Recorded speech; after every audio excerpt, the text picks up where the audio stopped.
Senhor Deus, que sois grande, que sois tudo, derrama sobre todos nós humildes, sobre todos nós que não existimos senão pela tua vontade, um raio da tua divina luz. Que penetrados pelo teu imenso amor, seja mais fácil para todos nós fazermos o bem e termos aversão ao mal. Que no desejo de te agradecer, Senhor, nós possamos vencer todos os obstáculos que se opõem à verdade, como também à fraternidade. Que nós possamos ver em cada companheiro de provação um irmão, assim como tu vedes um filho em cada um de nós. Dai-nos o amor ao trabalho, que é o dever de todos nós. E com os achotes que colocastes nas nossas mãos, esclarece-nos sobre as nossas imperfeições, que retardam o nosso adiantamento nesta vida e nas vindouras. Muito obrigada por tudo, muito obrigada pela noite de hoje. A gente não podia deixar de agradecer enormemente a presença do professor Clóvis Nunes na nossa casa, né? Embora o professor Clóvis dispensasse apresentações, mas é bom para quem não sabe ainda o tanto que o professor já fez e faz, que a gente faça uma leitura aqui. Eu estou com um dos livros dele, que é Transcomunicação. E o outro livro que está aqui na minha frente é Educação pela Paz. E tem outro, Vozes do Além pelo Telefone.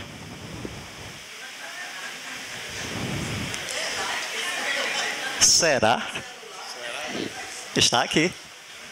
Vozes do Além pelo Telefone. O professor ele tem também muita coisa disponível pelo YouTube, tá? Eu tive até a oportunidade de assistir algumas das palestras dele no YouTube.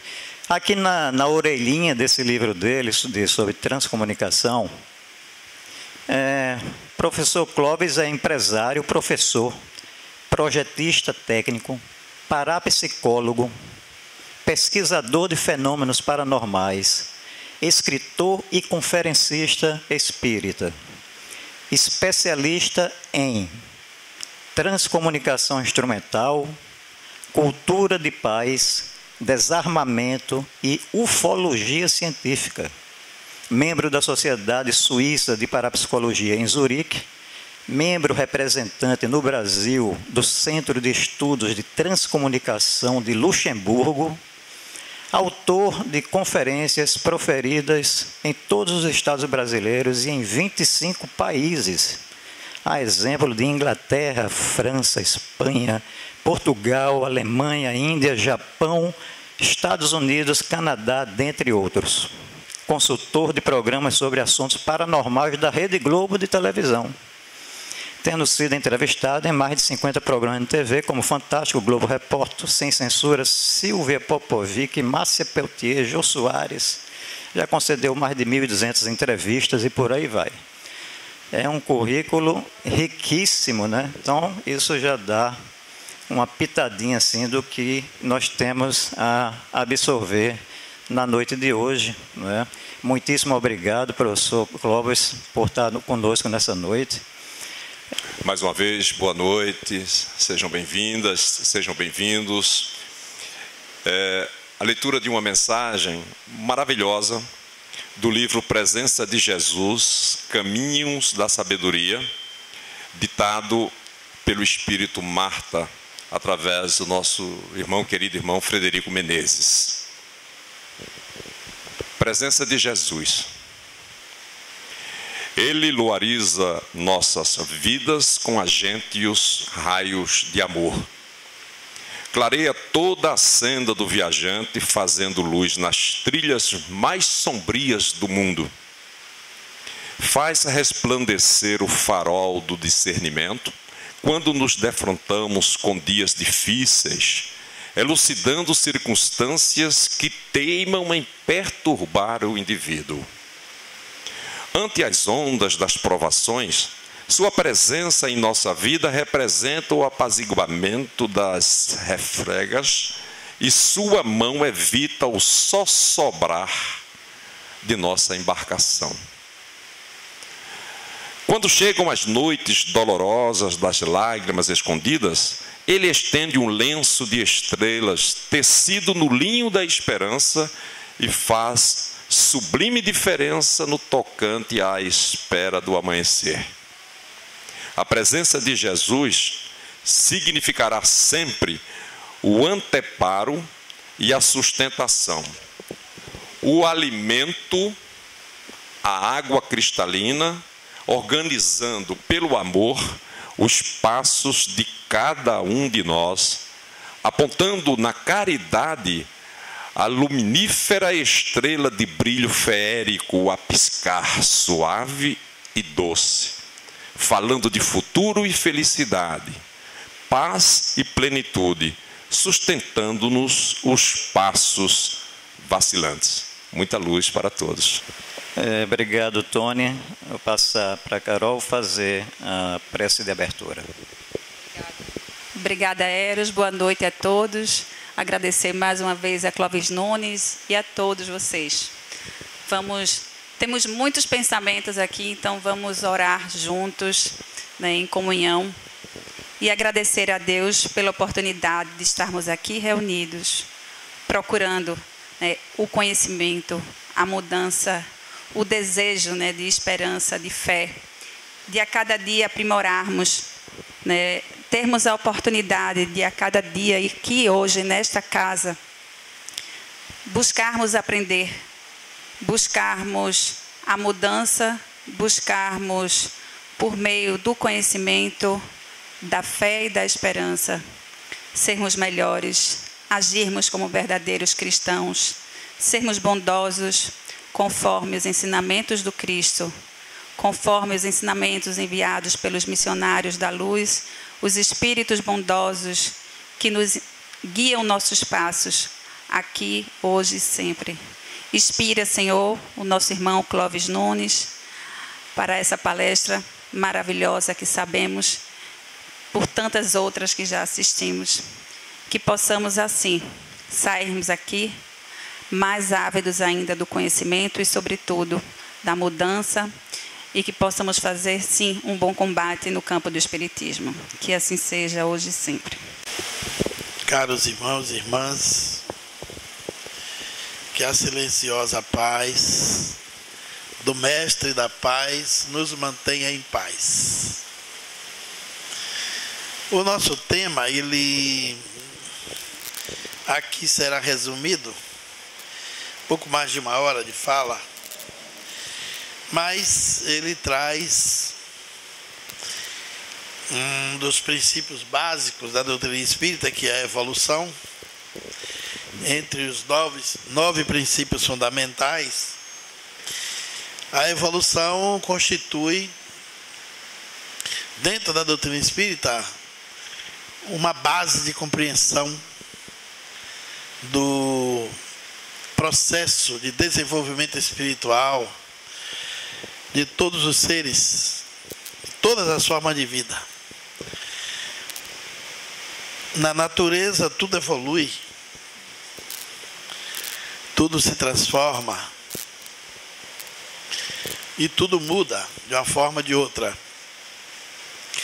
Para entendermos um pouco o que o pensamento espírita aborda sobre isso, a gente precisa fazer uma viagem da Terra às galáxias, para a gente saber onde estamos.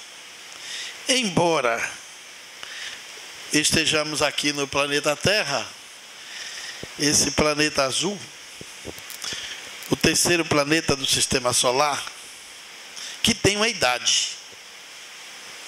Houve uma época dentro do cosmos ou dentro do universo, que a Terra não existia. Quando ela apareceu até nós, viajando aí na noite dos tempos, os astrofísicos calculam a idade do planeta de 4,53 bilhões de anos. Não são milhões, são bilhões. Mas a Terra não era assim, tão bonita, tão azul, tão redonda. Ela era uma esfera disforme, bastante disforme, e feita de magmas. É uma bola de fogo. Porque os planetas são os resultados da explosão das estrelas. As estrelas envelhecem, se tornam anã branca, implodem e explodem. O Sol, por exemplo, daqui mais um tempo, ele vai se transformar numa estrela anã branca. E a idade do Sol está na metade da idade.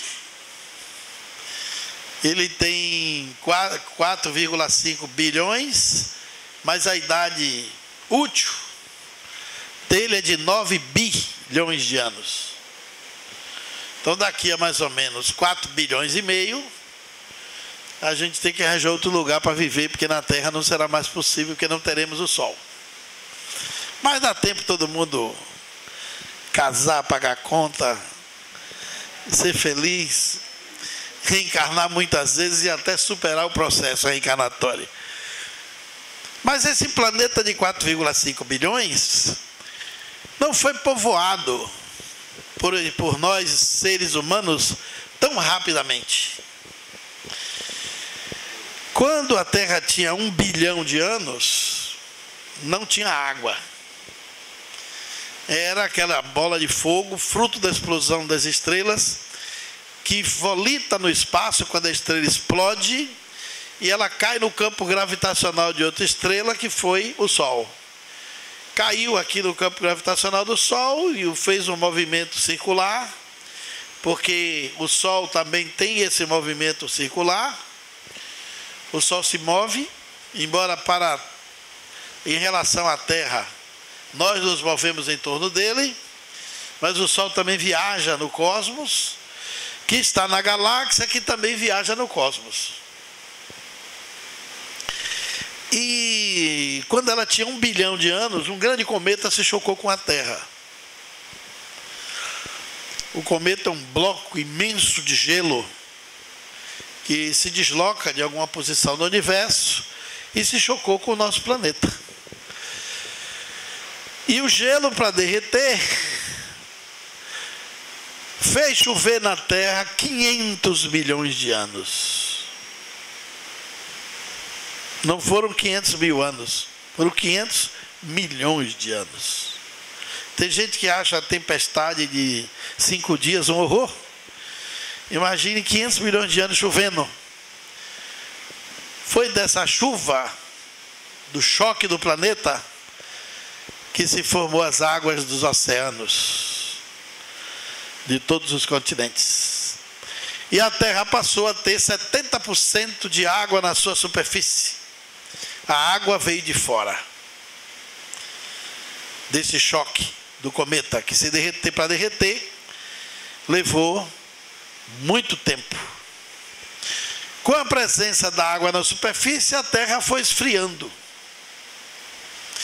E a vida apareceu com as primeiras bactérias,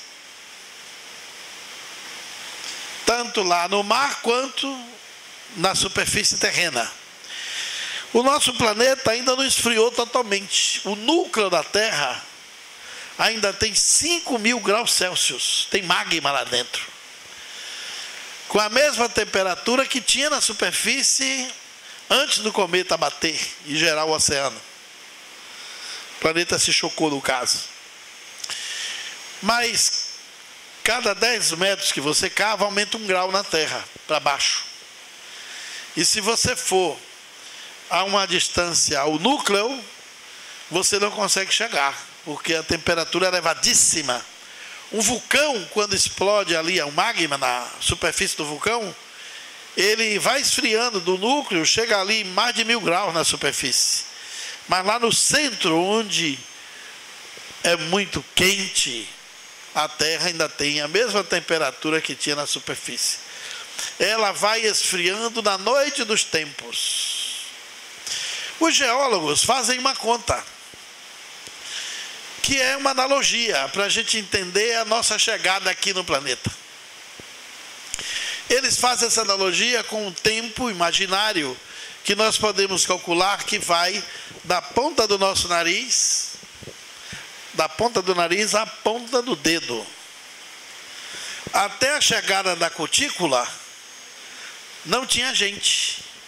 Esse tempo todo, da ponta do nariz até a ponta da cutícula ali na frente, a Terra foi esfriando e se possibilitando para que surgissem as primeiras manifestações de vida humana. Nós somos uma civilização de espíritos reencarnados aqui muito jovem, em função da idade da Terra. Se calcula que essa civilização que é a nossa, que estamos aqui viventes, dista de nós apenas 200 mil anos. Do Homo sapiens sapiens até o Homo tecnológico, os pernambucanos recifenses, é 200 mil anos. São 200 mil anos. Nós não somos uma humanidade tão velha quanto é a idade da Terra, porque não tinha chance de chegarmos aqui. Houve uma época que teve seres gigantes, como o dinossauro, há 200 milhões de anos atrás, os grandes lagartos, que foram também destruídos pela queda de um grande meteoro, que sacudiu o planeta, gerou praticamente um cataclisma grave, e os dinossauros deixaram de existir. Não tinha vida humana aqui. O único lugar que tem homem e dinossauro junto é nos filmes de Steven Spielberg. Mas a nossa espécie, para seres espirituais reencarnarem e evoluir e chegar onde estamos, só tem 200 mil anos. Essa é a avaliação que precisa ficar clara na nossa mente. Estamos inseridos na Via Láctea. A Via Láctea é aquela espiralada ali, tudo pontilhado de estrelas. Se calcula mais ou menos 200 bilhões de estrelas. O sistema solar é uma dessas estrelas. Uma estrela de quinta grandeza, porque o Sol já é amarelado. Tem estrela de quarta, terceira e primeira mais nova do que o Sol, que brilha mais. Tem mais gás hélio, é mais nova. E esses 200 bilhões de estrelas acomodam ali na Via Láctea, mais ou menos de uma ponta a outra. Se a gente fosse calcular assim, ó, da ponta da espiral até a outra ponta, 100 milhões de anos-luz. Um ano-luz, o nosso cérebro não sabe calcular. Porque a luz viaja no espaço a 300 mil quilômetros por segundo, não é por hora. 300 mil quilômetros por segundo a luz. Ela gasta 8 minutos da hora que o Sol nasce para iluminar a Terra. A luz que a gente vê do Sol está atrasada em 8 minutos. A gente vê depois que ela apareceu. 8 minutos depois a nossa visão intercepta o Sol. E o espaço sideral é tão grande que não deu para medir em quilômetros. Não dá para medir em quilômetros nas medidas da Terra.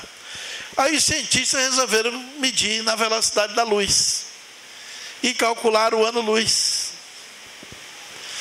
O ano-luz, eu fiz a conta, dá 9 trilhões, 800 bilhões e 600 milhões de quilômetros.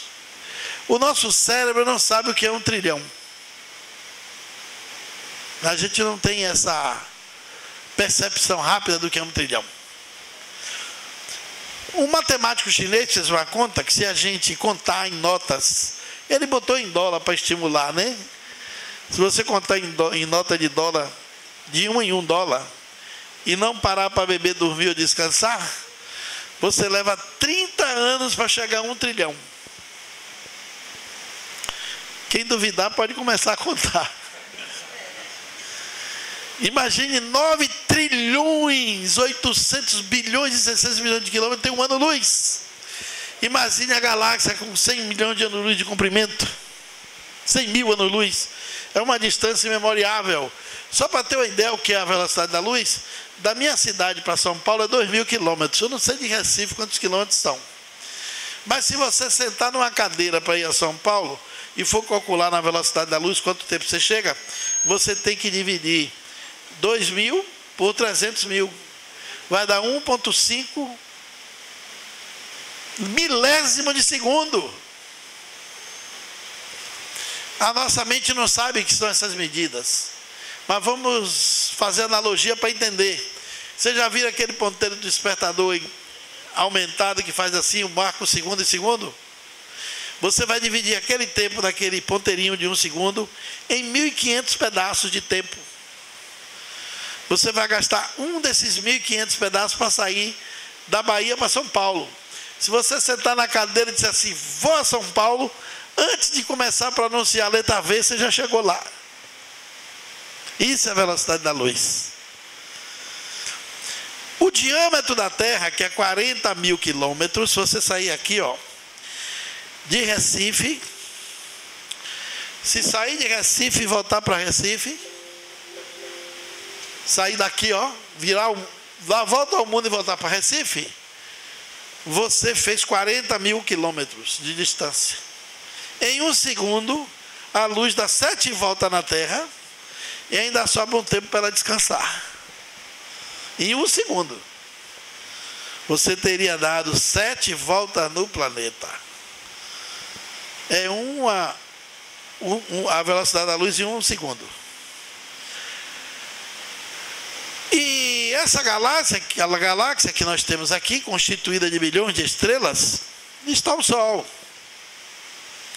Em torno do Sol gravita 9 planetas. Descontinuaram 1, agora são 8. E estão a Terra. E a Terra é o terceiro planeta, não é o maior, não é o menor, não é o exclusivo. E significa que tem uma setinha ali, uma pontinha, ali está o Sol, em torno do Sol estamos a gente. Quando olhamos para as estrelas, não vemos planetas. Não tem como ver planeta. Porque o planeta não tem luz própria. O que a gente vê é a estrela. A estrela, ela tem um brilho próprio. Aqui a gente vê a luz da noite, quando a lua está fraca ou o sol bem estrelado, sem nuvem, você vê Júpiter e vê Marte, mas ele está refletindo o brilho do sol. Ele é fixo. A estrela pisca no espaço. Mas os planetas que são visíveis aqui do sistema solar não tem brilho. Mas fora do sistema solar é impossível ver estrelas. Ver planetas.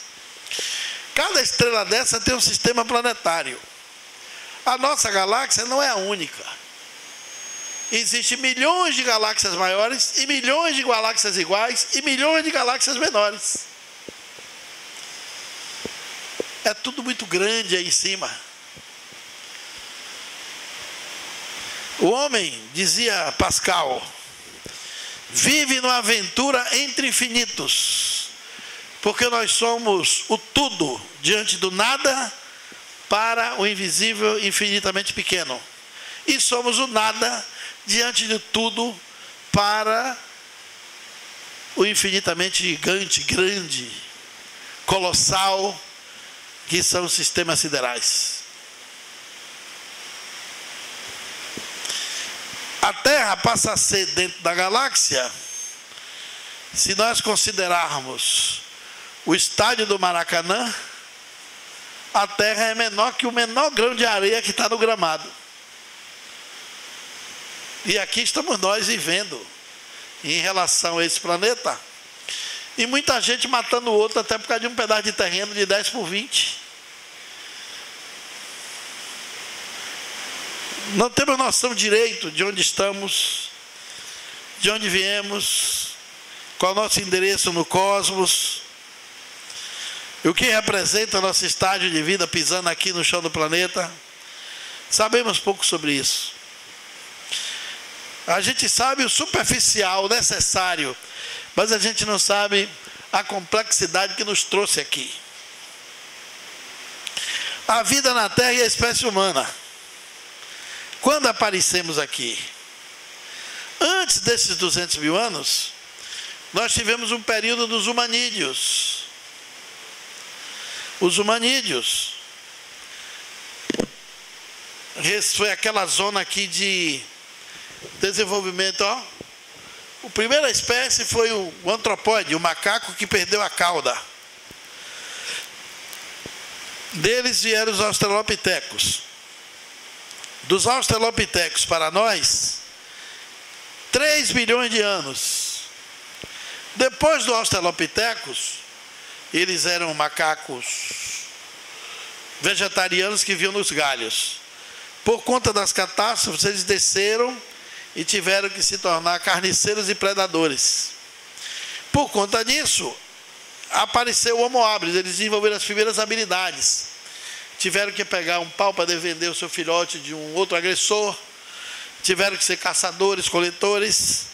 1,75 milhões de anos do Homo habilis para nós.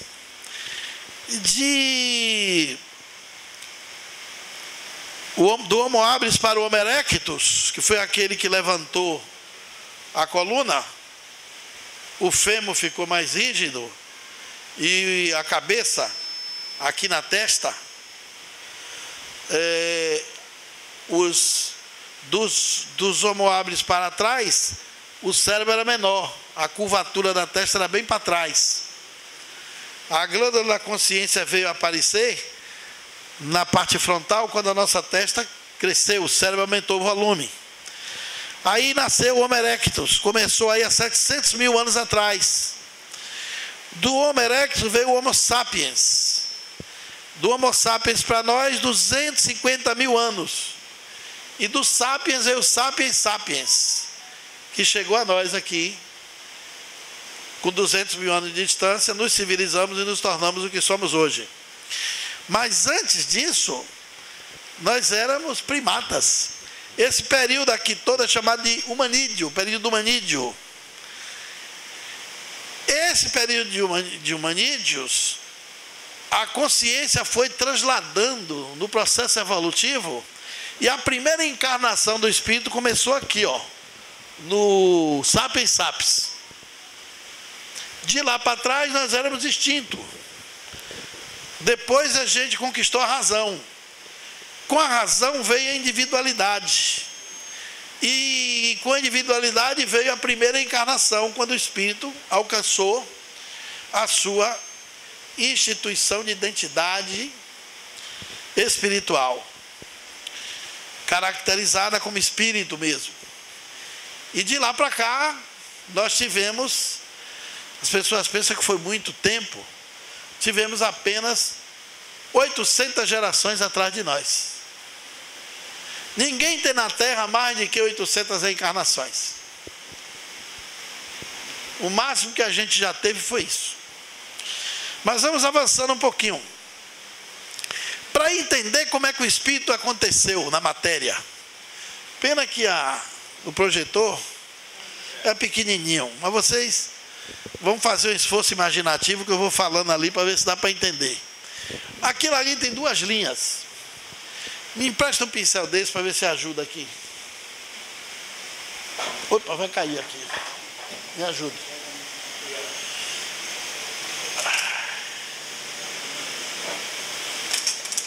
Equipamento eletrônico, material visual, é tudo obsediado.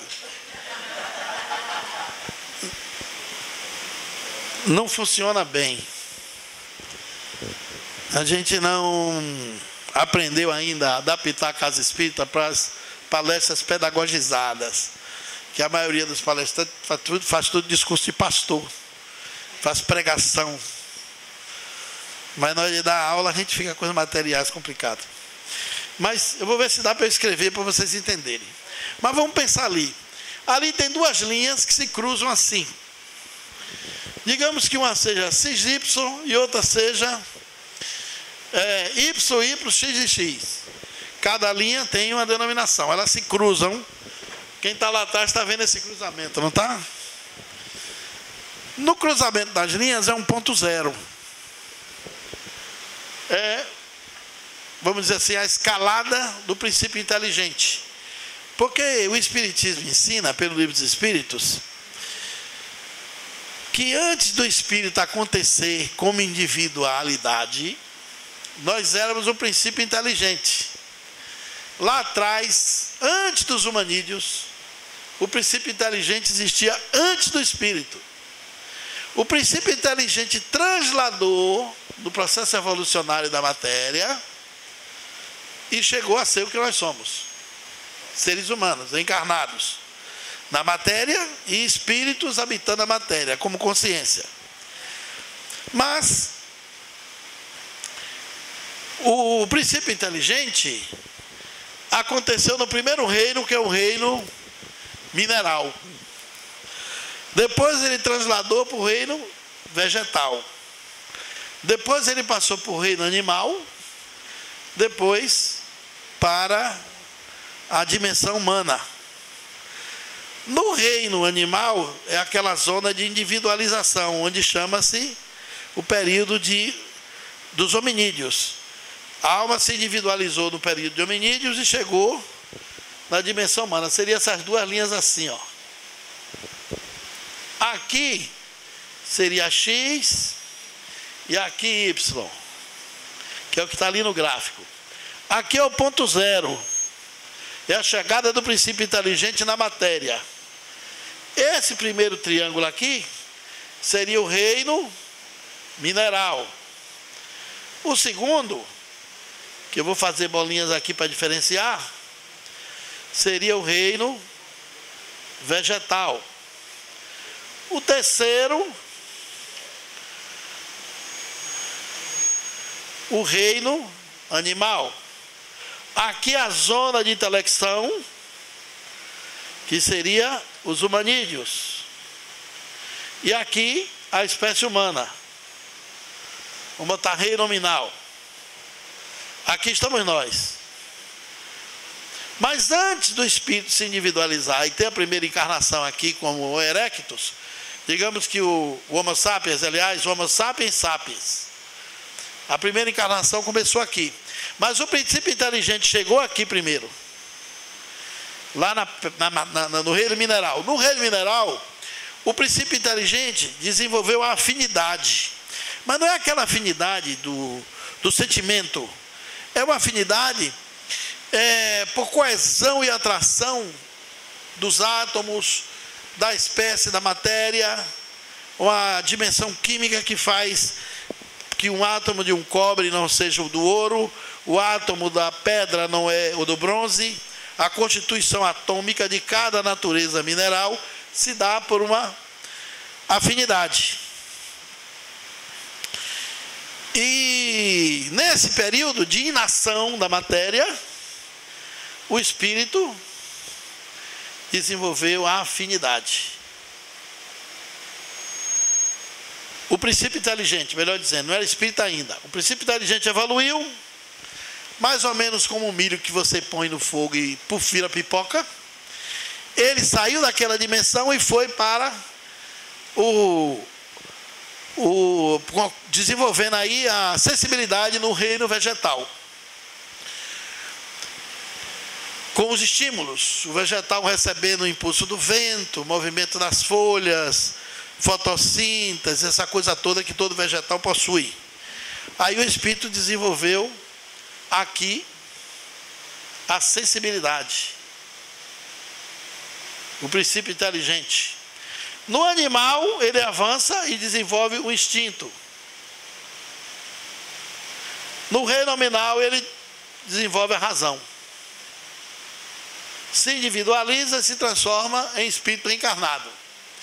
Daqui para baixo, se fizermos o contrário aqui, o princípio inteligente e o espírito está preso ao determinismo da lei de Deus.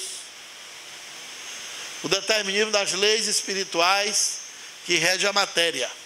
Aqui fora, nós teríamos a área espiritual, onde está o livre-arbítrio aqui, ó. Quando o espírito avança, ele sai do determinismo e conquista mais livre-arbítrio. Enquanto ele está na dimensão material, ele tem mais determinismo da lei sobre ele do que livre-arbítrio. Porque a gente diz assim, nós somos livres. Mas não somos tão livres assim não, porque a gente está preso aqui à capacidade de nascer e morrer. Você tem a semeadura livre, mas a colheita é obrigatória. Você pode dizer que o peixe é livre num rio, mas ele é limitado pelo determinismo das margens. Se você tirar ele da água e botar na margem, ele morre. A mesma coisa no nosso processo evolutivo. A gente é livre com a liberdade limitada. Há um determinismo das leis superiores a nós que limitam a nossa liberdade. Aí o princípio inteligente faz todo esse processo até chegar aqui. Ele translada na evolução da espécie. Um reconhecido escritor e filósofo espírita, chamado Leon Denis, disse que a alma dorme na pedra, sonha no vegetal, agita-se no animal e acorda no homem. É um processo que translada, que evolui. Mas o princípio inteligente passou pelos diferentes reinos. E quando chegou aqui no reino nominal, nós vamos descobrir como a gente evoluiu do processo humanídeo, a gente translada e vem para o processo reencarnatório, quando há individualização. Aí nós chegamos ali, naquele processo, até nos tornarmos seres independentes, com individualidade extracorpórea e com a inteligência caracterizada com a razão.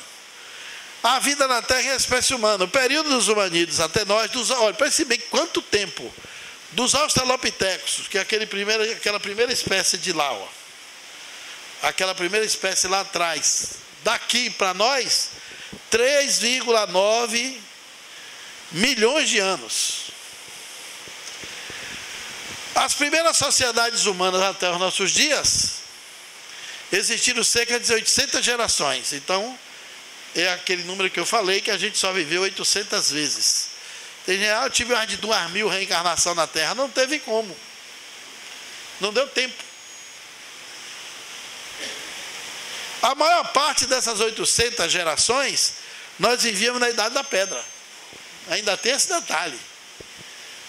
Não conta o processo civilizatório só, não. Essas 800 é de quando a gente começou no Ula-Ula, até começar a desenvolver a arquitetura cerebral para pronunciar as palavras com inteligência, com escrita, com fala inteligível. Foi só nas últimas 50 ou 60 gerações, há cerca de 200 mil anos, que os seres humanos construíram a sociedade organizada. O processo civilizatório tem esse tempo. As lições de Aristóteles, por exemplo, na Grécia, estão distantes de nós pouco mais de 35 gerações. Você vê que não é muito tempo. A linguagem apareceu entre os humanos há 40 mil anos. E o seu registro escrito, pouco mais de 5 mil anos, que está na Suméria. Os sumérios foram o berço da civilização humana. Eles escreveram a primeira vez na argila, em formas cuneiformes, capsulares. Lá tem o código de Hammurabi. Os sumérios desenvolveram a roda, o arado, o moinho, dividiram o ano em 12 meses. Apresentou todo um processo que tirou a gente da vida selvagem para a vida silvícola e tornou a civilização agrária. Eram bons em arquitetura e desenvolveram o primeiro alfabeto e a primeira linguagem escrita. 40 mil anos, isso não é nada. Na época de Jesus, por exemplo, a população da Terra, de 2024 anos atrás, era de 280 milhões de habitantes. O que tem os Estados Unidos, era o planeta todo, era menor que os Estados Unidos.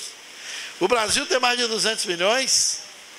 Foi somente em meados do século XIX, quando o Espiritismo surgiu por ali, que a Terra teve 1 bilhão de seres juntos pela primeira vez. A gente só juntou 1 bilhão de almas em 1850, 200 mil anos atrás. Demorou para a gente sair de 280 mil habitantes para 1 bilhão. Em 1960, nós chegamos a 2 bilhões e meio. E hoje somos 8 bilhões. Em novembro de 22, nós saímos de 7 para 8 bilhões. A Terra passou a ter mais de 8 bilhões de espíritos reencarnados. Aí aumentou tudo. Aumentou a violência, aumentou o volume de degradação, de depredação do planeta, que 8 bilhões de almas mal educadas junto não é brinquedo. Somos os mesmos espíritos que fizeram as lutas fratricidas, guerras, mortes, cruzadas, sangue para todo lado nas batalhas dos tempos do passado. Se juntou todo mundo. E aí nós somos 8 bilhões de gente causando problema na Terra. E querendo evoluir, precisando evoluir. Aí nós sacudimos aí a superfície da Terra toda. Secamos rios, lagos, destruímos florestas, dizimamos espécies, abrimos camada de ozônio. Fizemos um sucesso terrível como predadores. 8 bilhões de predadores planetários. Que está aqui para aprender a viver em comunidade. Em 1960, 2,5 bilhões. Na atualidade éramos 7, hoje são 770 anos, nós ampliamos 8 vezes o número de reencarnações no planeta. No mundo inteiro ocorrem por ano cerca de 220 milhões de gravidezes. Somente 140 milhões vêm a termo. Das 220, 80 milhões são abortos espontâneos, abortos provocados, porque o aborto é liberado em muitos países. E muito espírito também que foge da reencarnação. Allan Kardec diz na Gênese que a mesma presepada que a gente faz aqui para não morrer, os espíritos fazem lá para não nascer. Na hora do vamos ver mesmo, vai reencarnar e muitos, como diz aqui no Nordeste, se afrouxam e desistem da reencarnação. Imagina, o camarada está lá livre como espírito, tem penetrabilidade na matéria, se comunica por telepatia, volita de um lugar para outro, numa vida tranquila, na boa, diz, vai reencarnar. Aí diz assim, vai reencarnar e vai ser na América do Sul, no Brasil, no Nordeste, interior de Pernambuco. O camarada pensa, diz, meu Deus, eu vou ou não vou? Mas diz, não está tão ruim lá não. Se você ficar muito na pior, tem negócio de Bolsa Família que te ajuda. E o camarada vem. Alguns aceitam o desafio, outros não vêm. Aí acontecem os abortos espontâneos. Muito aborto espontâneo é o espírito que desiste de nascer. Então, entre todas essas ocorrências, o aborto provocado, que tem muitas nações que liberaram, aborto espontâneo, e também problemas físicos, orgânicos da mulher, são 80 milhões de gravidezes que não vêm a termo. 140 milhões nascem por ano, é muita gente. Mais de 23 bilhões de espíritos encarnados e desencarnados habitam e se domiciliam no orbe terreno. Esse número de Emmanuel no livro Roteiro da Psicografia de Chico Xavier. Ou seja, a quantidade de espíritos entre encarnados no corpo e desencarnados é 23 bi. Temos 8. Lá no além temos agora 15. Dizem que a gente tem chance de ter até de 18 a 20 bilhões de seres aqui quando a gente tiver uma civilização que divida, que seja menos orgulhosa e egoísta e que seja uma sociedade equânime, onde o homem tenha o necessário para sobreviver e não desperdice o supérfluo. Porque hoje 10% da humanidade detém 90% da riqueza. E 90% da humanidade tem 10% da riqueza. Então você tem 90% de pobres para 10% de rico. Ainda é assim. São milhões de desnutridos, milhões de famintos. Tem a classe média, a alta, a baixa e tem os sem classe. Os que estão abaixo da pobreza, são os desclassificados, que é uma grande massa de seres humanos. Somos um planeta desigual, rico e desigual. Não dividimos. Na escala evolutiva do planeta, os espíritos classificam a Terra, no primeiro nível evolutivo, prova e expiação. O planeta está no sistema sideral, onde nós habitamos, esses 8 bilhões de almas, no primeiro nível evolutivo. Agora que entra num processo, começa o processo de regeneração, que vai levar milênios.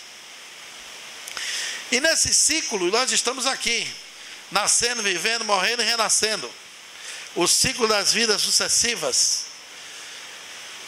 Como nascemos e renascemos? Como é que a gente chega, como é que a gente vai, como é que funciona o processo? O Espiritismo nos apresenta como 3 em 1. Nós somos o espírito, que é o princípio inteligente, a centelha etérea, o ser extracorpóreo. Temos o perispírito, que é um corpo intermediário, que fica entre nós, o físico, e o espírito. E tem um corpo físico, que é essa massa, que tem gênero, peso, idade, forma, tem nome, cheio de número, identidade, CPF, número de casa e telefone. Uma vez um amigo meu foi visitar um preso e o preso disse: eu só fico chateado porque aqui eu não tenho nome, aqui me chamam de 49. Eu disse: é melhor do que a gente, que lá fora tem número de casa, número de placa de carro, número de CPF, número de identidade, número de registro de INSS, tem número para tudo, conta de banco, senha de celular, tudo. A gente vive na confusão dos números. Isso tudo é dimensão física, corpo. Isso aqui é o que aparece e desaparece, o que nasce e que morre. O espírito pré-existe ao corpo, sobrevive à morte dele. Então quando estamos no corpo, somos 3 em 1. Desencarnados, somos 2 em 1. Só temos o perispírito e o espírito. Encarnados temos o perispírito, o espírito e o corpo. O corpo espiritual é o campo de vida da gente. Nós não seríamos seres humanos com espírito encarnado sem um campo, sem um perispírito. Essa palavra perispírito, Allan Kardec batizou certinha. Peri quer dizer em torno de, mas espírito em torno do espírito. Periferia está em torno do centro. Ele se baseou, se inspirou num termo chamado da biologia, chamado perisperma, que é uma membrana que está em torno do caroço. Se você pegar o caroço de laranja do limão, tirar aquela casca mais dura, tem uma películazinha antes de uma parte verde. Aquela película que envolve, aquela membrana que envolve a massa verde do caroço é chamado de perisperma. Aí Allan Kardec botou no perispírito porque ele perguntou aos espíritos se lá no além eles haviam descoberto como era a forma do espírito no além. Ele disse que tinha um corpo que guardava a semelhança da última forma da Terra. E esse campo se chamava perispírito. Esse corpo era um campo. O perispírito é o corpo do espírito, como o corpo é o corpo do homem aqui na Terra. A ideia de que esse perispírito existe, você vai ver mais ou menos no ímã. Ali uma cartolina, um ímã em forma de U. Se você jogar a limalha de ferro aleatória do lado de cá, a limalha de ferro é como se fosse o pó do ferro. Quando você serra o ferro na serralheria, é como se você serrasse a madeira. Tem o pó do ferro e o pó da madeira. O pó do ferro chama limalha. Se você botar um ímã em forma de U embaixo da cartolina, ele vai formar 2 retângulos. Quando o espírito nasce, pega a matéria, as informações do cromossomo do pai e da mãe e transforma num corpo físico, com inteligência, com função, dá toda a estrutura do desenho anatômico do corpo e entrega ali a cada órgão sua função. Isso pertence ao campo, que é o perispírito, que é o corpo do espírito. O processo se dá desde a fecundação, ou até antes. Ali está o óvulo da mulher, que é enorme. A injustiça é dizer que mulher sexo frágil está na própria estrutura biológica. Enquanto o óvulo está mais ou menos do tamanho de um prato, o pobre do óvulo, do espermatozoide, é a cabeceira de um arroz. A mulher nasce com todos os óvulos na prateleira. Ela nasce com a quantidade de óvulos e vai soltar nos ovários 1 ou 2 vezes no mês. Que ela tem 2 ovários. Se ela tiver 30 anos, tem óvulo de 30 anos. Se tiver 50 anos, tem óvulo de 50 anos. Por isso não se aconselha a mulher parir depois dos 40, porque os óvulos envelhecidos podem trazer consequências físicas para o reencarnante. O menino nasce com problemas. O homem, diferente da mulher, não nasce com os espermatozoides estocados. O homem produz espermatozoide diariamente. A cada ejaculação, esses pequenos seres que estão chegando ali, o homem ejacula em média de 250 milhões de espermatozoides. É cacique demais para uma ilha só, vocês não acham? Segundo o doutor Jorge André dizia, muito Romeu para uma única Julieta. O problema é que aquele espermatozoide está chegando lá e entrando no óvulo, ele não é um fruto do acaso. Primeiro que o óvulo, ele tem uma entrada secreta. O espermatozoide pode bater e não achar passagem. Nem todos que chegam primeiro entram. É um complexo. Depois o canal da vagina é ácida. Daqueles 250 milhões, 30 milhões de espermatozoides morrem. Os que vão na frente, todos cheios de alegria. É tudo espermatozoide kamikaze. Como se fosse um boi de piranha. A acidez vai matando para a turma do meio passar. Olha que coisa incrível. Só entra um. E se pergunta, para que tantos? Se só tem vaga para 250 milhões, é uma nação inteira. É a população do Brasil de espermatozoide. Se o homem ficar muito tempo sem ejacular, chega a 300 milhões. Passa da população americana. Só tem vaga para um. E a biologia constatou um fenômeno, que não é em todos os casos, mas em 10%, os espermatozoides são tão pequenininhos que eles nadam 2,5 centímetros por hora. Veja como é minúsculo, microscopicamente. Demora 1 hora para nadar 2,5 centímetros. Ele faz uma viagem aí de uns 45 centímetros, se a mulher for baixinha. Se for uma alemã de 1,80 m, 1,90 m, vai lá uns 50 centímetros.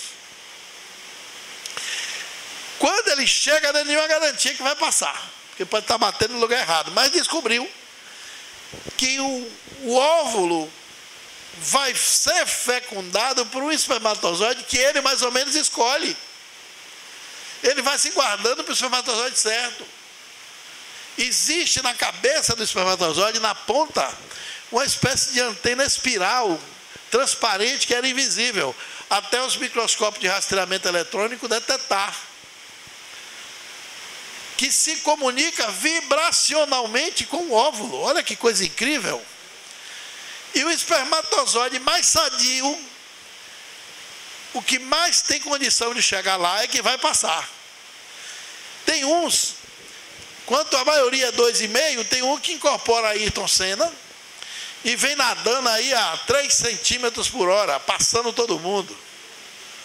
Aí ele chega na frente.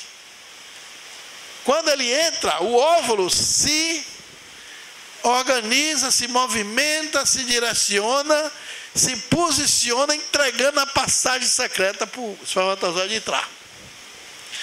É o fenômeno da fecundação, um fenômeno belíssimo, né? Que os nossos olhos não enxergam. Mas está na dimensão invisível do infinitamente pequeno. Quando ele penetra, os microscópios descobriram que existe um clarão, acende uma luz em torno do óvulo, quando o espermatozoide penetra. Imediatamente, quando o espermatozoide entra, ele deixa de ser óvulo, passa a ser ovo ou zigoto e fecha a passagem. Quem entrou, entrou, quem não entrou, não entra mais. Não é interessante isso? Aí, como é que entra o espírito nessa história? Como é que há a encarnação no processo? Bom, no livro Evolução em Dois Mundos, psicografado por Chico Xavier há mais de 60 anos, junto com o Valdo Vieira pelo espírito André Luiz, ele informa que o espermatozoide que vai fecundar tem a ver com a necessidade do espírito que está ali, que vai reencarnar. Se o espírito não conseguir guiar o espermatozoide mais sadio, ele pode até se vincular ao espermatozoide adoecido. E mesmo que o espermatozoide esteja sadio e o espírito não esteja equilibrado, ele vai ter problema no corpo que vai acontecer. Ele pode nascer com microcefalia, se for um suicida que deu um tiro na cabeça, pode nascer com cardiopatia, se degradou o coração, pode nascer com falta de ar, se for um fumante pernicioso no passado, pode nascer com membros inferiores, com aleijões e outras teratologias. Dependendo do passado do espírito, ele vai se vincular ao espermatozoide X ou Y, mas o campo dele vai organizar a forma do corpo que é possível. Então, nas reencarnações, a natureza fez o melhor por você. Porque você foi o melhor você que Deus pôde fazer. Então não reclame muito quando você se olhar no espelho. Não fique tão insatisfeito assim, não. Porque não teve jeito. Só deu passeio dessa maneira. E aí, você leva 23 cromossomos do pai, 23 da mãe. Cromossomos iguais dão um sexo, diferente da outro.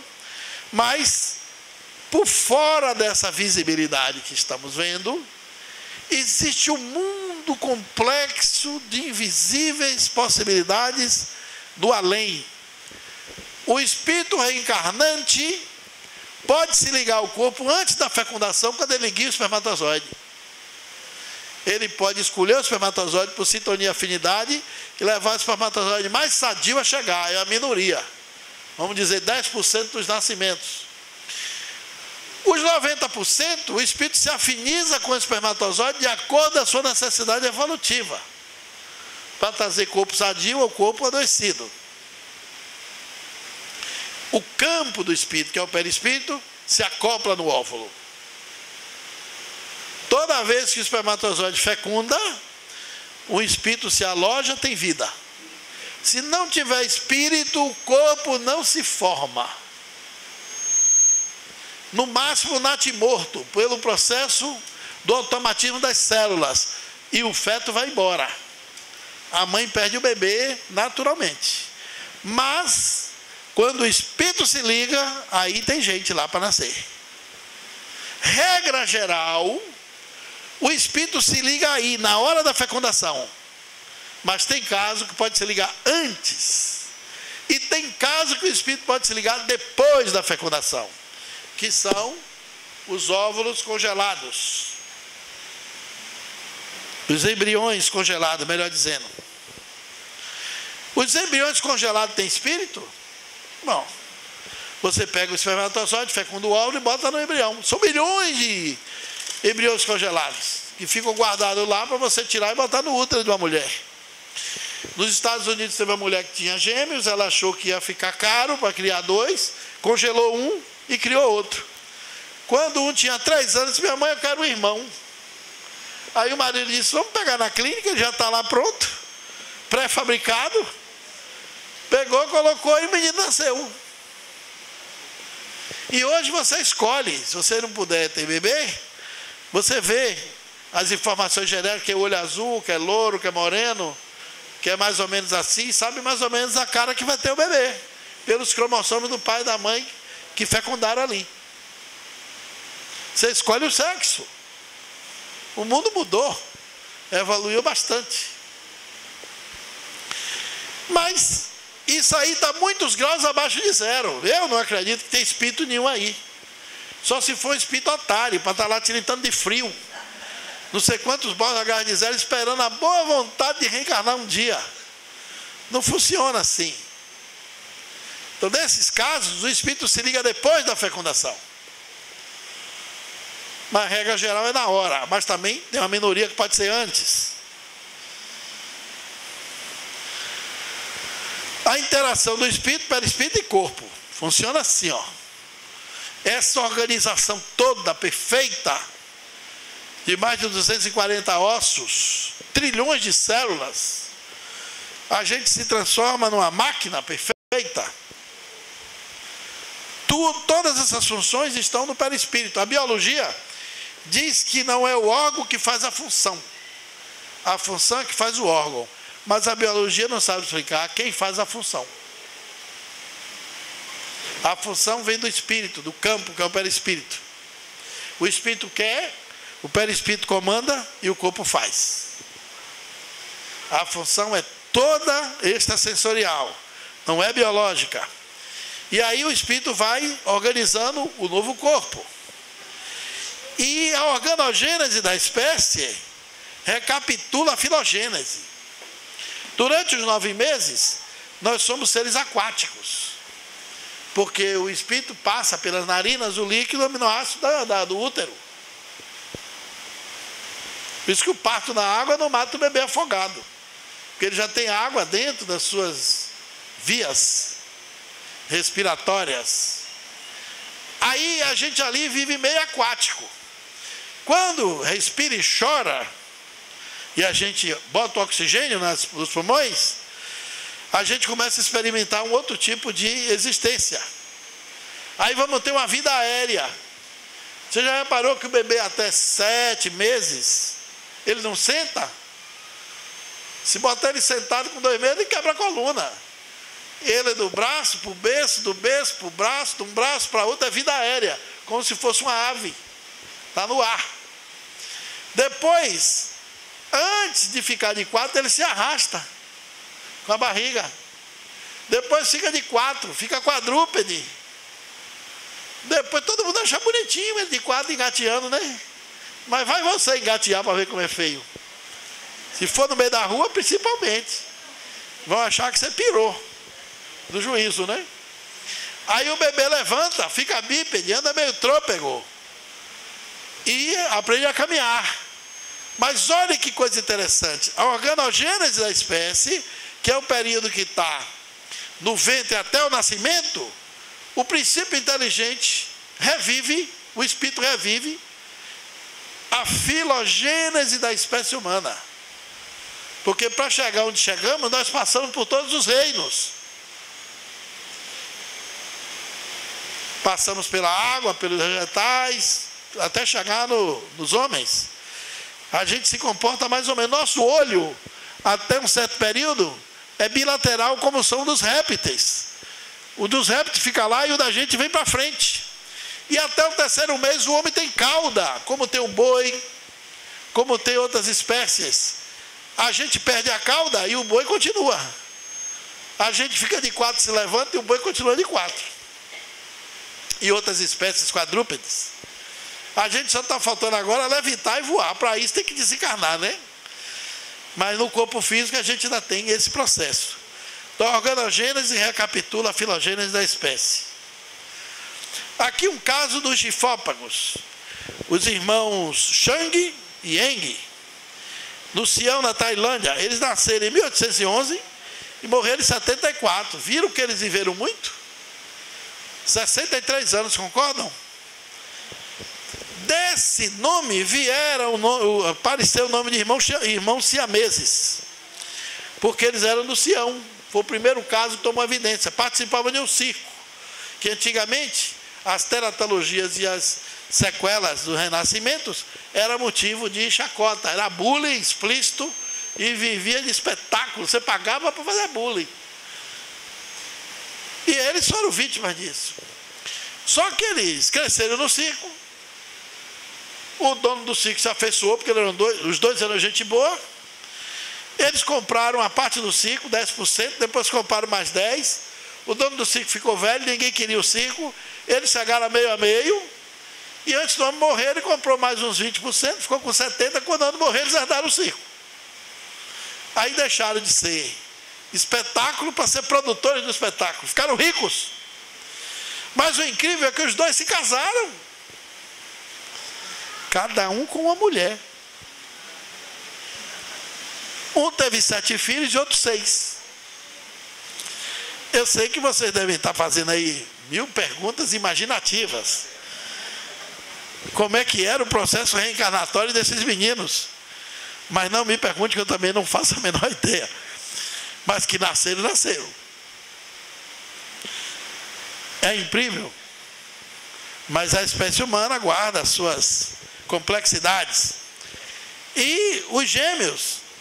Hoje tem congresso no mundo de gêmeos.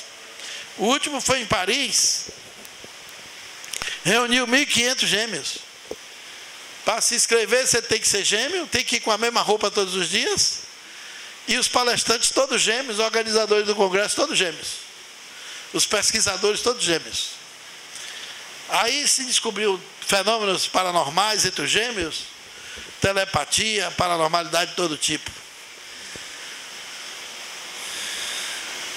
Até a hora do nosso desencarne, a gente chega, assume o corpo, vive nele por um período, a gente nasce, cresce, atinge a plenitude, entra em decadência e desencarna, não morre. O que morre é o corpo físico. Mas esse apareceu para desaparecer. Porque se eu perguntasse a vocês aqui, fizesse o jogo dos contrários, nós vamos ser traídos pelos sentidos. Porque se eu disser qual é o contrário de dia, você vai dizer noite. O contrário de preto é branco. O contrário de bonito é feio. O contrário de bem é mal. E o contrário de morte, nossa cabeça diz que é vida, concorda? É um erro grave dizer isso, pensar isso ou aceitar isso. O contrário de morte não é vida, o contrário de morte é nascimento. Não pode morrer algo que não nasceu. O contrário de morrer não é viver, é nascer. Só morre aquilo que nasce. E tudo que nasce um dia morre. A vida não tem o contrário. A vida se veste de formas. As formas de vida, pode ser de homem, de mulher, de LGBTQIA+, pode ser de negro, pode ser de branco, de etnias diferentes, pode ser de pedreiro, de engenheiro, de enfermeira, de médico. Isso é forma de vida. A forma de vida aparece e desaparece, nasce e morre, mas a vida está no interior das formas. E nem tem o contrário. Você não entra na vida quando nasce e nem sai da vida quando morre, porque a vida é um contínuo.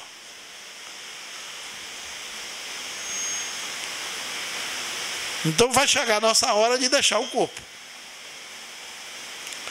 A gente vai ter que desencarnar um dia. Evoluímos tanto, passamos por esse princípio, ganhamos individualidade e aí entramos no ciclo de nascer e renascer. Segundo o Buda, só renasce quem precisa evoluir. Porque a evolução só existe para quem é evoluído. O objetivo da evolução é você não precisar renascer. É você se liberar das paixões, dos vícios. Liberando-se dos instintos, dos desejos, do ego. E você conquista um nível espiritual que não precisa mais reencarnar aqui. A primeira patologia de uma pessoa é quando ele reencarna no corpo. Porque o corpo é bem patológico. Vai adoecer, vai ficar velho, vai ter doença, vai morrer, vai perecer. Tudo que é material é perecível, nada é permanente aqui. E é bom a gente raciocinar sobre isso, porque a gente não se prepara para morrer, não se educa para morrer.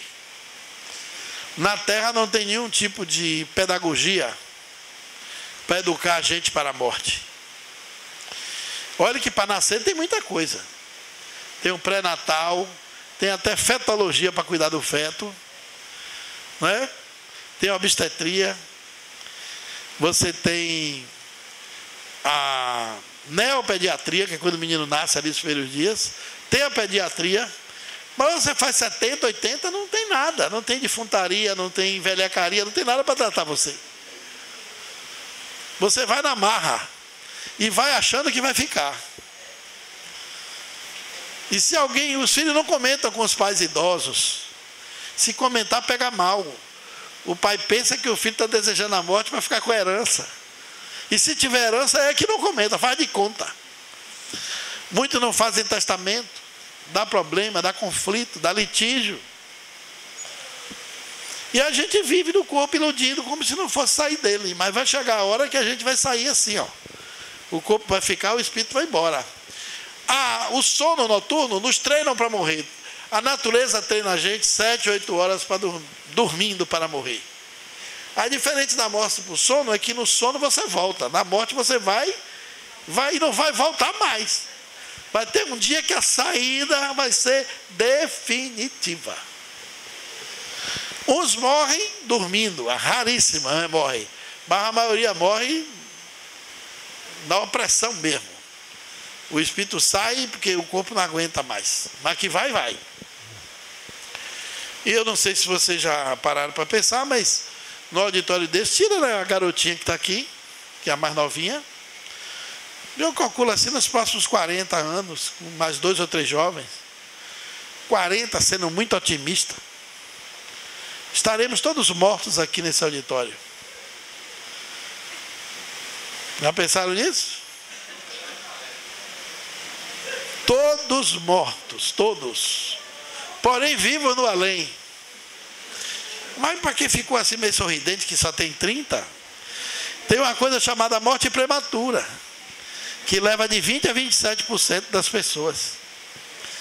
Nós vivemos aqui na Terra rodeado de oportunidade de morte.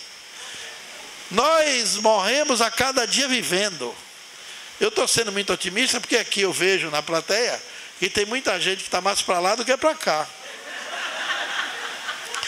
Depois dos 60, 70, qualquer aniversário que você comemore, você está muito mais celebrando a passagem do que a permanência. Está mais perto da morte. E é importante a gente pensar nisso. Não adianta se iludir, porque a morte, ela é democrática. Não tem esse negócio dela, tem que levar, leva na hora. E outra coisa, lá tem vaga. Não tem problema de fila, você vai dizer, não pode passar na minha frente. Tem vaga para todo mundo.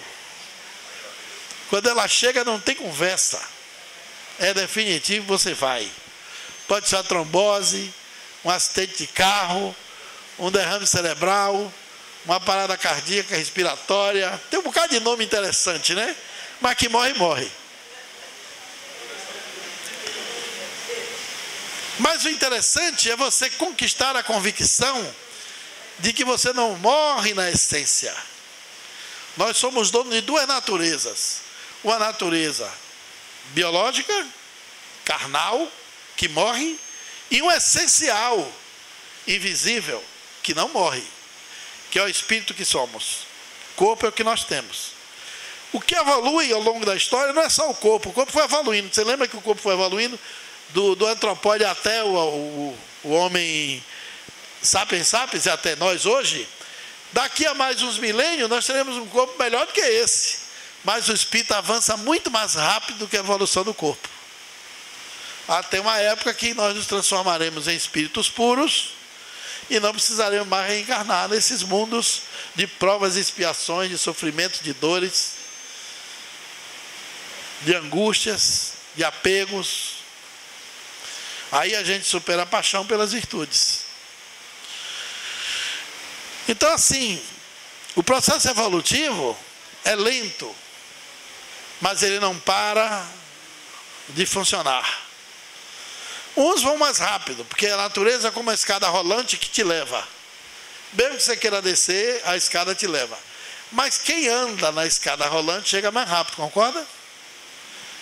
Então, quem entendeu o sentido da vida, aprende a viver melhor. E quem tem noções de espiritualidade, e nesse ponto o espiritismo ajuda muito, porque e revela um grande segredo, que é você se perceber espírito imortal.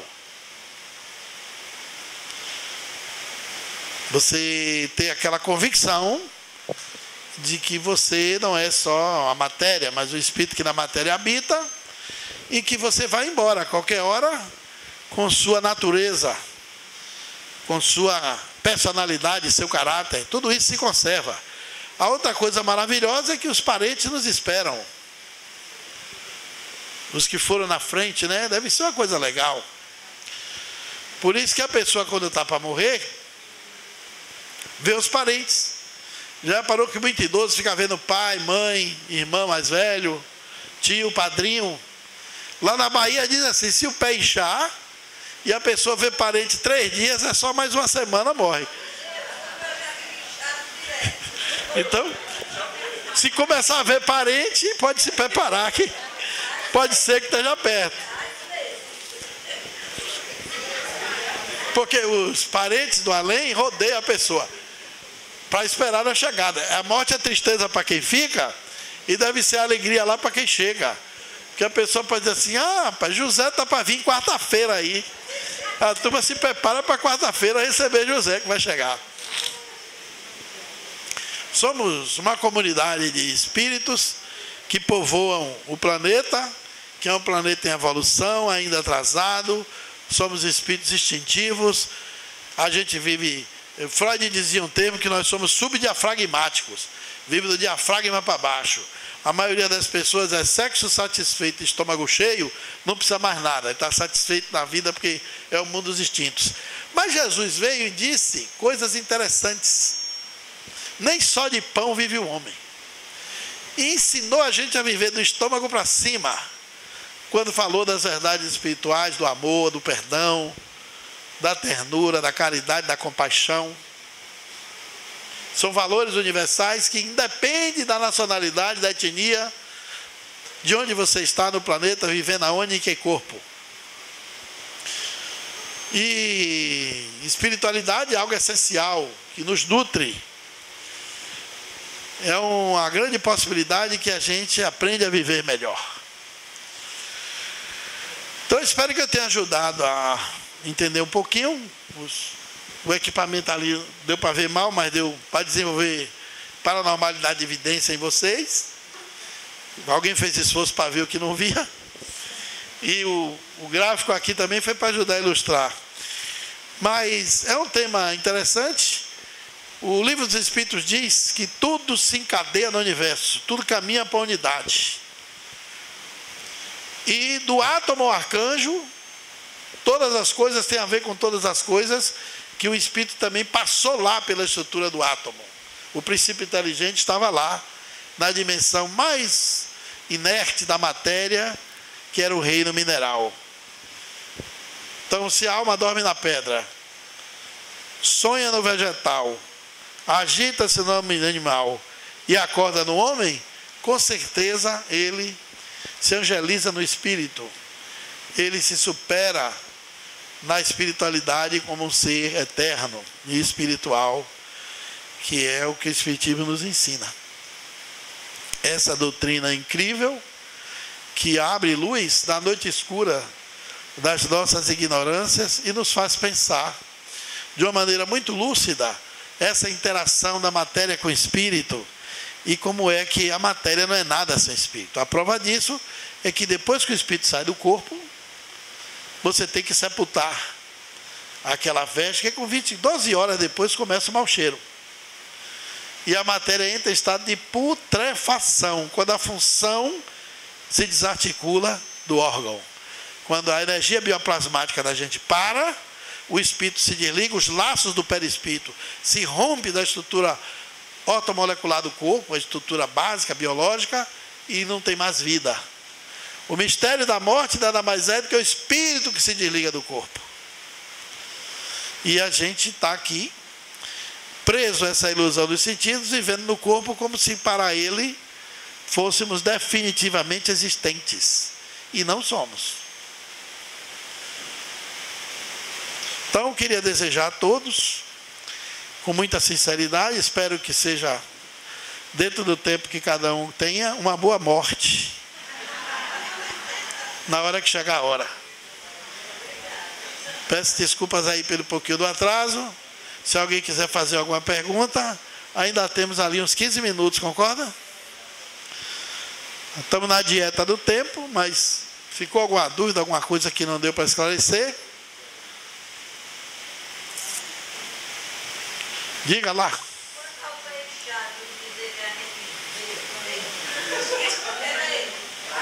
Eu estou esperando.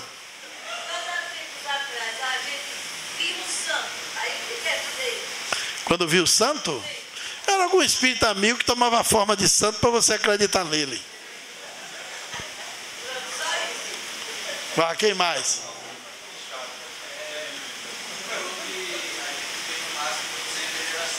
Sim.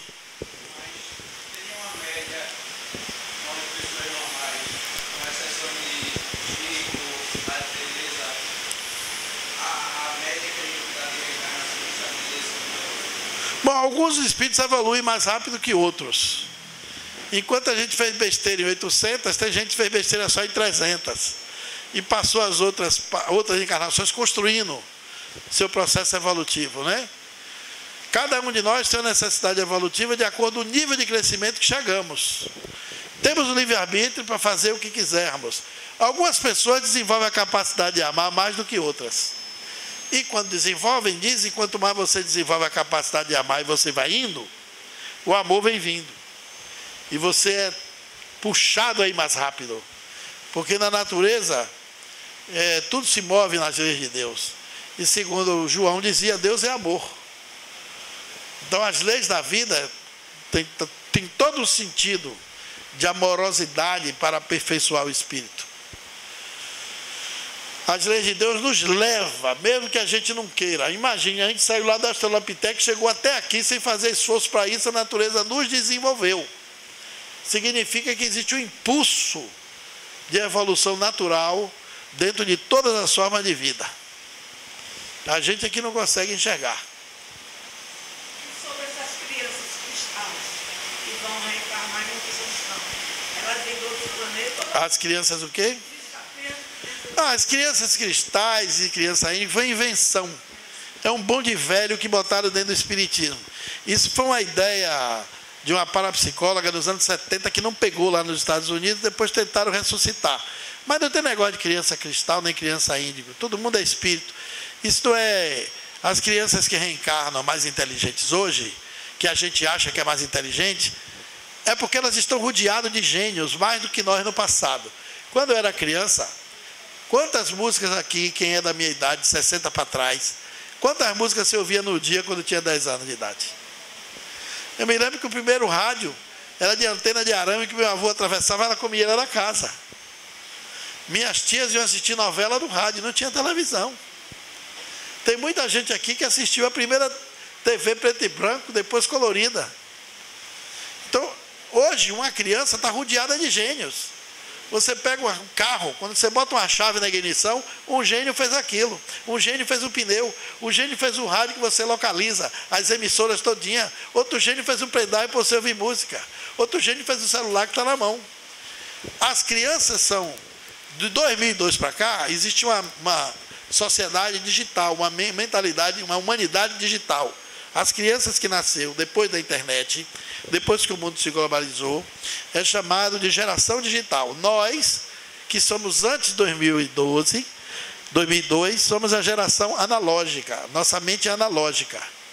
E os meninos é tudo mente digital. Se você chegar numa casa e tiver um bocado de equipamento ligado, sem saber de ligar, está faltando criança ali.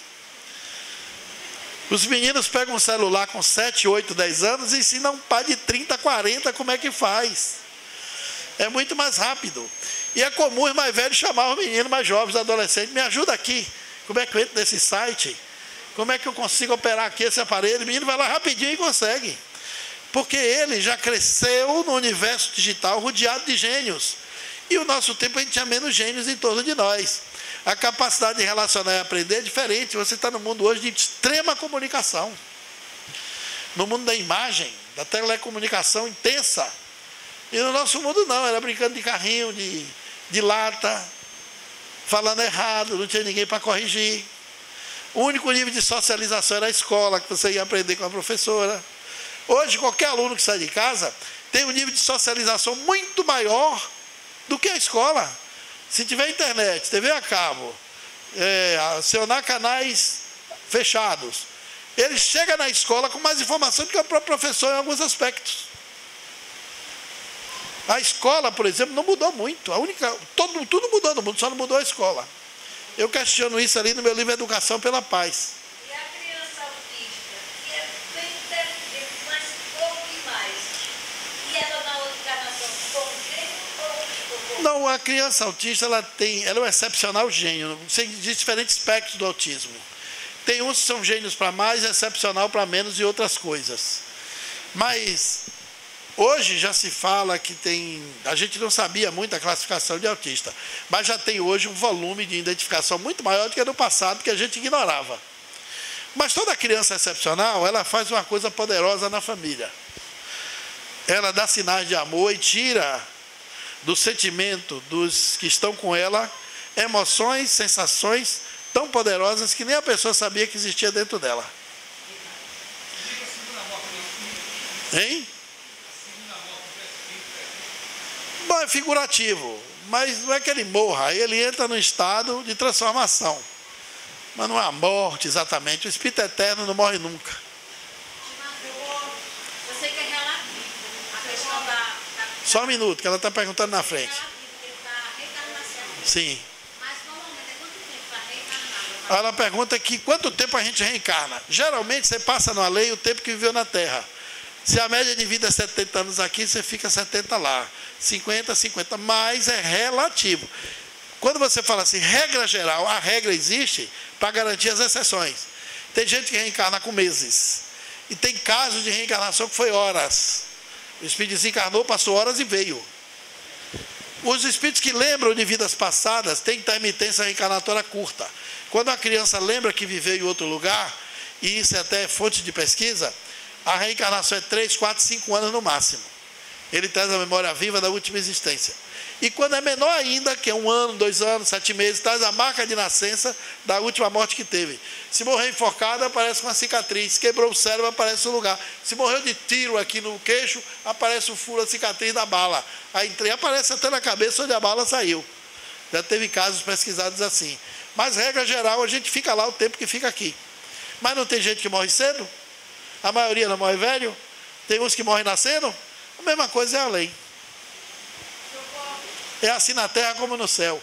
Diga. Eu sou uma grande admiradora sua já há muitos anos. Sou amiga de sua vizinha Dilma. Ah, muito obrigado. Você é admiradora da doutrina, que é mais legal do que me admirar. E sou também a companhia do senhor. A pergunta que eu vou fazer é o seguinte.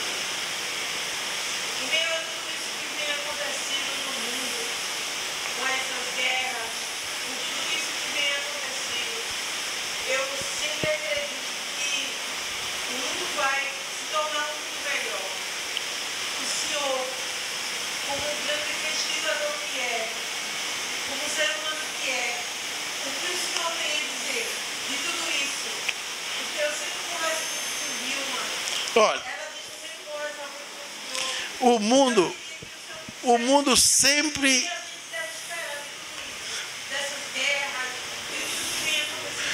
O mundo sempre teve melhor no processo evolucionário. Hoje nós somos muito melhor do que ontem, de que anteontem, de que 10 anos, de que 50 atrás. No passado nós tivemos muito mais guerras. Se você tivesse nascido de 1910 até final do século XX, você ia ver 2 guerras mundiais. A gente está vendo guerras locais, entre país com a cidade, país com a ameaça de outro. Mas guerra mundial, igual ao século XX, o século XX, que foi o século do progresso, foi também o século mais sangrento da história.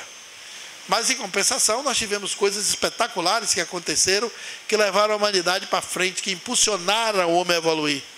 Hoje nós somos muito melhor do que no passado. Há mais de 150 anos atrás, tinha escravidão. Você tinha abusos que hoje são corrigidos. As leis eram mais frágeis. Nós não tínhamos os direitos humanos, não tínhamos os direitos civis.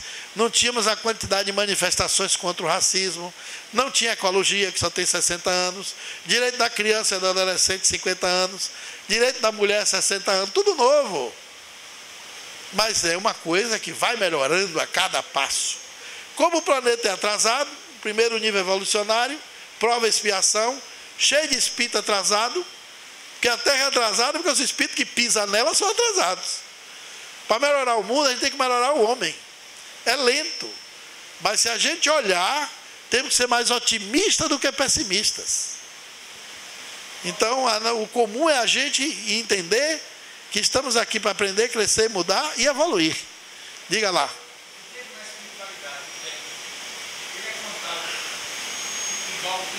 O tempo da espiritualidade depende do nível que você está, porque no além tem diferentes níveis. Tem as colônias espirituais como o nosso lar, que está perto da Terra, isso aí paralelo com a gente. Tem as cidades que são mais avançadas, tem os níveis mais avançados do que as cidades espirituais. Desses 23 milhões de espíritos, pouca quantidade está no nível mais avançadíssimo. Lá o tempo é completamente relativo, não passa como a gente pensa, porque o tempo da consciência não é o tempo geofísico do planeta. Mas igual parece, porque o espírito está apegado à necessidade daqui. Quanto mais acima, mais diferente é. Diga, senhora. Ela está perguntando lá atrás primeiro.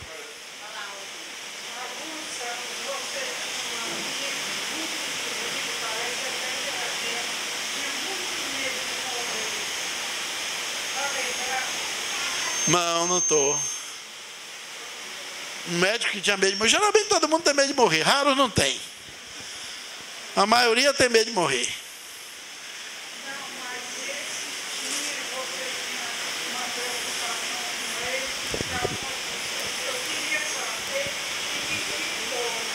Ah, não sei se ele já morreu não, mas se aconteceu eu nem me lembro mais. Mas diga.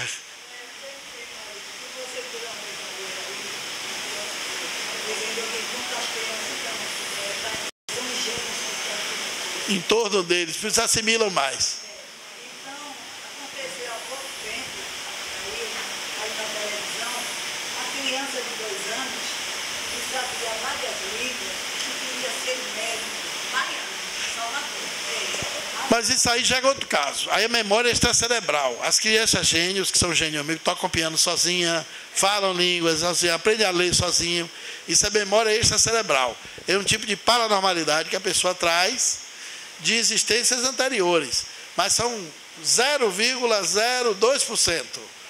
Está nascendo muita gente assim na Ásia, na China, na Índia, na Indonésia, no Japão.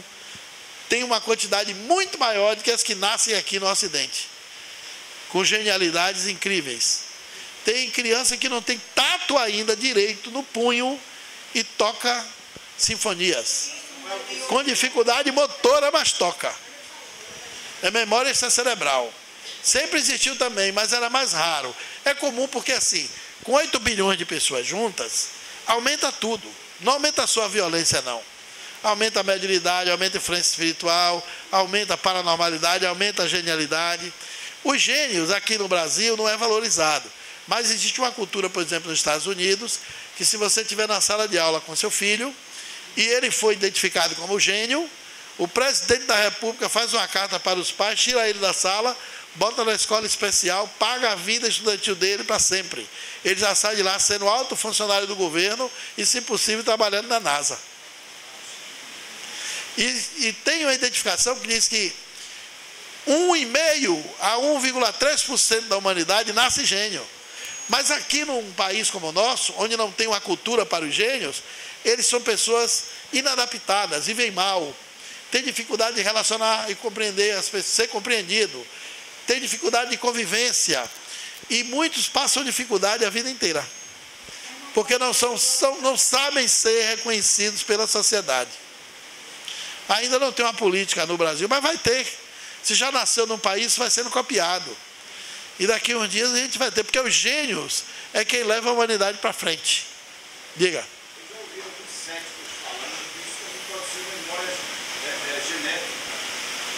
Olha, assim, É uma hipótese que eles usam para negar o espírito. Mas como pode ter uma memória genética? Genética de quem? Se o pai do menino nunca tocou piano, a mãe nunca tocou, como é que ele vai lembrar?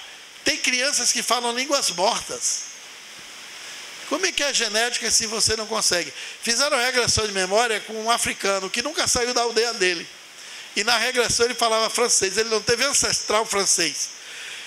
Quando você pega, por exemplo, a cadelinha que vem da origem de uma espécie X e vai criar em sua casa, só viveu no campo a vida toda. Se você botar ela para viver no 8º andar do apartamento, quando ela fizer a necessidade fisiológica dela, ela vai pegar a pata e raspar a laje, parecendo que está botando terra. Isso é memória genética. Se eu pegar um filhote de João de Barro e botar o ovo do João de Barro no meio da andorinha, ele vai crescer com uma andorinha, mas na hora de fazer o ninho, ele vai pegar o barro e vai fazer com graveto, não vai fazer o ninho com mandurinha. Isso é memória genética. Mas ele tem um ancestral. No caso da reencarnação, não. Não tem passado. A pessoa nunca saiu da África, por exemplo. Não tem nenhum parente que sabia aquilo. A memória genética vem de outra genética. Então, há casos que não tem explicação na visão material. Ou você coloca a hipótese da reencarnação, ou fica sem entender. Diga lá, Carol. Fale alto.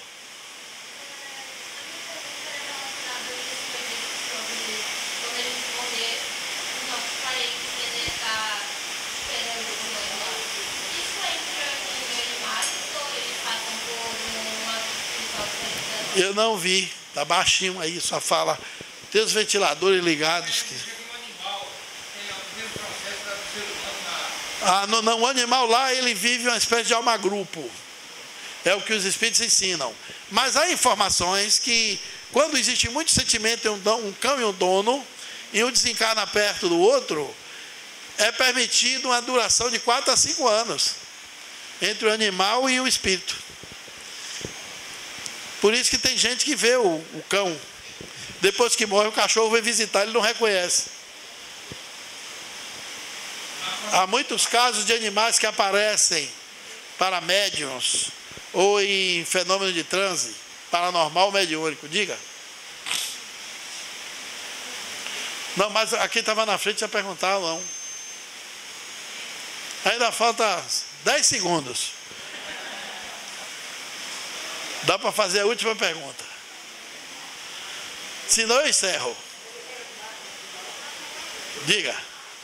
Mais uma contribuição, pessoal, sobre a questão de embora o nosso poder embora a inspiração está mais desenvolvendo a necessidade maior do lado moral do que o lado, digamos, intelectual. No Brasil, até que otimista no que você está falando, né? Existem algumas instituições que já aproveitam essa fidelidade. A exemplo do ICA, do NIM, da Escola Volta, eles aproveitam isso para passar por processos, concursos para se chegar. Então, existe diversos fatos no Brasil, aproveitamento dessas tecnologias. Aí eu digo, que a nossa maior preocupação, claro, não tem que renegar a área da inteligência, é o desenvolvimento moral. Senão a gente não é arrastado, não há, e tem milhões de pessoas inteligentes no planeta, muito inteligentes. Mas o que falta, o que é grande necessidade nossa, obviamente, eu acho mais que evidente que é o nosso lado moral. Eu disse que se a gente pegar 2 balanças e botar assim no lado, inteligência e conhecimento, e na outra bandeja da balança botar bondade, e a gente perguntar qual é o mais importante para a humanidade, a bondade ou a inteligência, e você faz um raciocínio rápido. Inteligência sem bondade deu bomba. Inteligência sem bondade deu armas, total tipo de armas. Inteligência sem bondade dá opressão, dá dominação.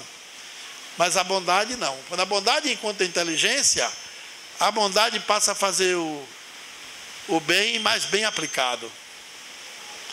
Então, o aspecto de amorosidade, virtude, bondade, sentimento, é muito mais importante para o homem. Porque a inteligência pura, a instrução sem educação, porque há uma diferença entre instruir e educar, embora a gente ache que é a mesma coisa, mas diverge na própria etimologia da palavra. Instrução vem de instruire, do latim, que quer dizer colocar para fora, exteriorizar, tirar de dentro. Educar vem de educere, não vem de instruire. Educere significa colocar para dentro, interiorizar, reter. Enquanto a instrução expõe, a educação interioriza. Então você tem uma humanidade de seres humanos profundamente bem instruídos e profundamente mal educados. O ideal é que a instrução e a educação caminhassem junto. Mas a gente tem muita instrução com pouca educação. Porque o que a gente pensa que é educação é a mera instrução vazia. A educação propriamente dita, ela transforma a pessoa. É a educação transformadora. Não é a instrução dos livros, é a que faz a mudança do caráter. Porque enquanto a instrução trabalha a inteligência, a educação trabalha o coração, o sentimento e o caráter da pessoa. Uma coisa é você ser instruído, outra coisa é você ser educado. Tem muita gente instruída e mal educada, e tem muita gente muito educada sem instrução nenhuma. Não é para saideira? Diga. Sim, claro, dois espíritos dependendo ali de um corpo pegado no outro. São almas que às vezes se degladiaram muito no passado e reencarnam, foram cúmplices de muitos fatores, por isso reencarnam junto. Também nascem siameses, às vezes é a mãe que abortou muitas vezes o mesmo espírito numa vida.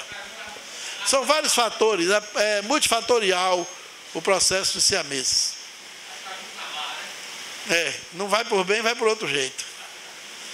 Mas eu queria agradecer a vocês a paciência, a tolerância, o convite. E quero me despedir. Espero que na hora da passagem de vocês, daquela boa morte, vocês não tenham tanto medo, né?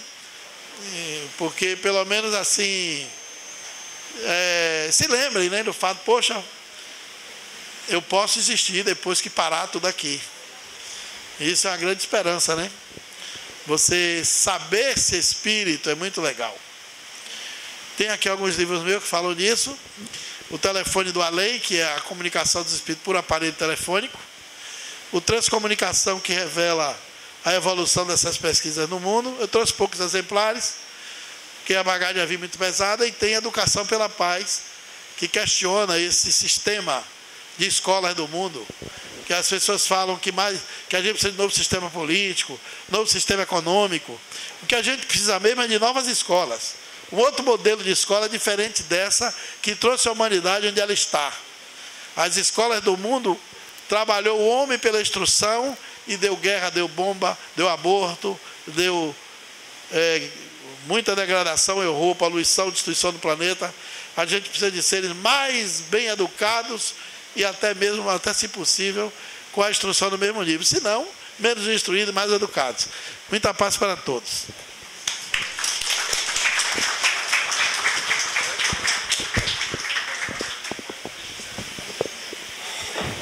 Minhas irmãs, meus irmãos, muita informação, muita aprendizagem.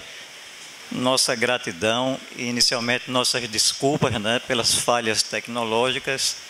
E agradecer também, porque a crítica ela é construtiva, né, para que nós nos melhoremos mais materialmente.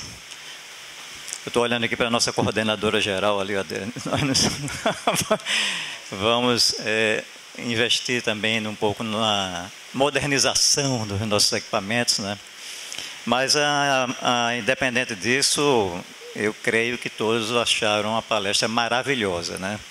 E agradecer em nome da coordenação do Missionário da Luz a presença, né, a disponibilidade do Clóvis Nunes, que retorne outras vezes na nossa casa. Muitos não puderam comparecer, não é? E muitos não são nem frequentadores dessa casa, porque a palestra ela foi filmada e será disponibilizada no grupo dos trabalhadores. Mas para quem não é trabalhador da casa, tem duas opções: nos fornecer o contato para que a gente possa enviar via WhatsApp. E eu não sei, aqui eu pergunto também ao professor, se por acaso ele poderia disponibilizar isso no YouTube lá. Sim, no canal pode. No canal do YouTube do professor. O canal chama Dimensão Psi. Pronto, então a gente, Marco Polo, pode ser, a gente encaminha, não é? Dimensão Psi. Dimensão psíquica, tá? Psi. Clóvis Nunes. Eu botei lá, nessa semana eu coloquei lá Clóvis Nunes, aí ele já tem chamada para o Instagram, para o YouTube, eu assisti algumas palestras maravilhosas dele. Recomendo que vocês façam isso. Basta colocar o nome dele, você vai chegar facilmente no canal dele, tá? Então, Miriam, convidar ela para fazer a prece de encerramento. Durante a prece acontecerá o passe coletivo. Vamos orar nestes instantes, em sinal de agradecimento. Senhor Deus,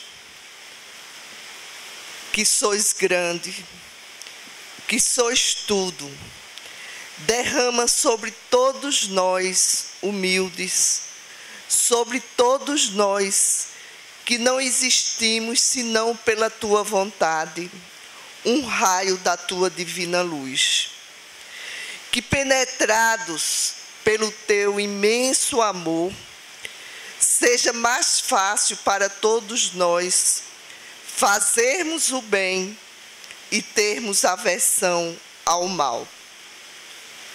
Que no desejo de te agradecer, Senhor, nós possamos vencer todos os obstáculos que se opõem à verdade, como também à fraternidade.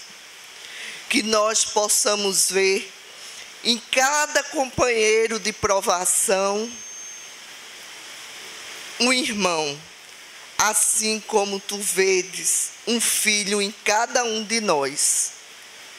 Dai-nos o amor ao trabalho, que é o dever de todos nós. E com os achotes que colocastes nas nossas mãos, esclarece-nos sobre as nossas imperfeições, que retardam o nosso adiantamento nesta vida e nas vindouras. Muito obrigada por tudo, muito obrigada pela noite de hoje.